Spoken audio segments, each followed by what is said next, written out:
Hi guys, welcome back to my channel. So today I'm going to go through the process of making this ruby, I've called it a ruby coloured flying fox. It's a little soft pink colouring on the body, so it's a little bit of a fantasy one, but I think it can pass for a realistic one. So if you want to know how I made her, then keep watching. Alrighty, so starting off with a resin cast of a flying fox head. I originally sculpted this out of monster clay with glass eyes and then molded it in silicone and then finally casting it in resin. So before I actually start painting any bits of my resin or polymer clay, I like to prime my pieces first. So I use a canvas primer. It creates a nice tooth for the paint to stick to because resin can be quite a slippery type surface. So I basically use like I said, a canvas primer. It's by the brand Rivian Matisse. You can find any sort of canvas primer. It's an acrylic water-based paint. And yeah, like I said, it creates that nice tooth. And then I'm going in and painting all the bits that are going to be seen in another water-based acrylic paint by the brand Chromacryl. So I did the eyes in a nice brown color, and then I am doing the feet in a solid black color. And I usually do a couple coats of paint on resin just to get the nice full coverage of the paint, and then I do a final coat or touch up of the paintwork once the whole doll has been put together. So I leave this to dry for a couple of hours to make sure they're completely dry before putting any of the doll together.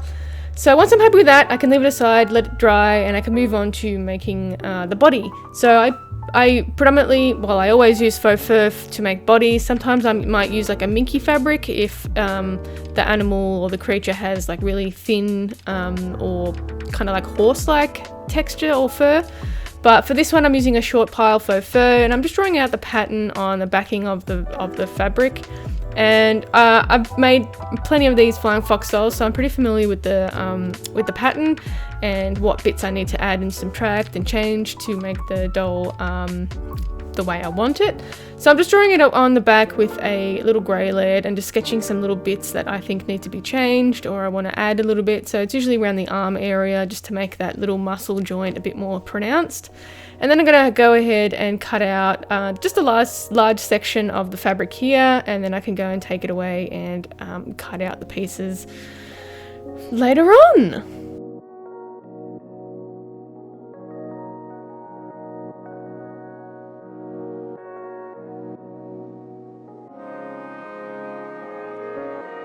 So here's a little look at the fabric that I'm using. So you can see it's a nice pink color and it's got like a brown tip to it. And I originally got this fabric, it was the wrong colored fabric for the prairie dog doll that I made for the Calgary Zoo, but I didn't know it was pink at the time, and it came and then it was pink, and obviously I couldn't use it for the prairie dog. So I thought it was a nice good color to use for some flying foxes. So I'm cutting out the bits of the body using a small pair of sharp scissors just to get in between the pile and the backing of the fur, and then just cutting the backing and not the pile. I like to do that with small scissors. I feel I can have better control and I can get in between the fabric a little bit better.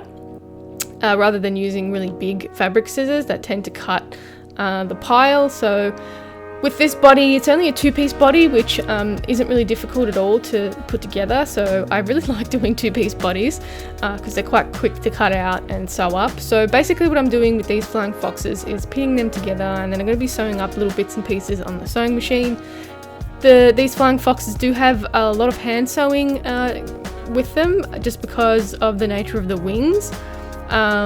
So once that's done, I normally sew up the neck area and then inside of the legs, and then I can put the body together. So I have a wing tutorial over on my Patreon if you want to know how I made these wings. I'm doing an updated version to just make a bit more of a more refined process, and it's a little bit different from that tutorial, but you get the gist of it over on that Patreon video. You get access to it as soon as you pledge. And what I'm doing, once I've inserted the wings inside of the body, I then attach all of the resin pieces, so it's basically the head.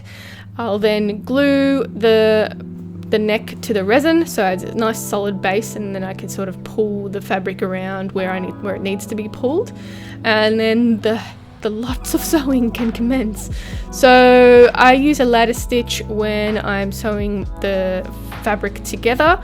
The ladder stitch is kind of like a blind stitch, and it rolls the fabric over and creates a nice hidden seam. So it's really great for faux fur because it really hides that seam, and you can see a little bit, but it really does hide the seam really well, and it closes up the fabric together really strongly as well.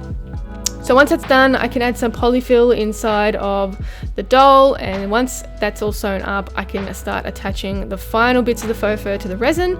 So that'll be like the leg area on this doll, and I'm using a tacky fabric glue to glue these legs together. It's nothing special, it's just something from my local craft store, which you can find something in your local craft store very similar. It's just like a clear, thick, tacky glue that specifically says fabric glue, and it works really well for adhering resin to fabric. So that's basically the gist of it. I applied the faux fur on the face and then added little bits of details. So a short little video on the making of it. This little one is available in my shop, and payment plans are welcome. Just message me in my shop and we can sort something out. But that's at creaturesofnat.com. You can also find me on Instagram, Facebook and TikTok now at Creatures of Nat. And thanks for watching. Thanks to my patrons, and I'll catch you in the next one. Bye.